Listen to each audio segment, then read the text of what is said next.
Reset Outlook password.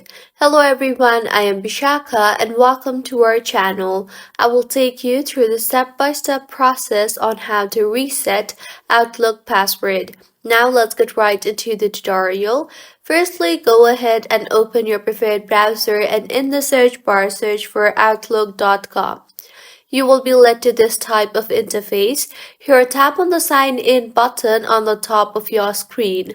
Now to reset the password, you will have to enter your email, phone number, or your Skype ID. So go ahead and enter any of these and tap on the next button. You will now be asked to enter your password. So go ahead and tap on the forgot password option.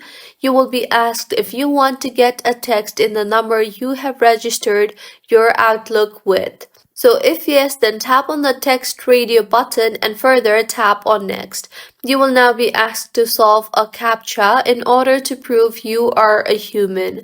Once solved, you will be led to the interface from where you can change your password.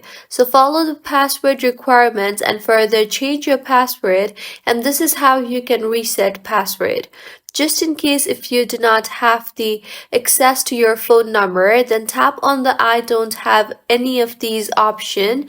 You will now be led to the interface from where you can recover your account. So go ahead and fill in the required details and your password will be recovered. So this is how you can reset Outlook password. If you find this tutorial helpful, please make sure to like the video and do subscribe to our channel for more contents like this. Thank you for staying with us until the end.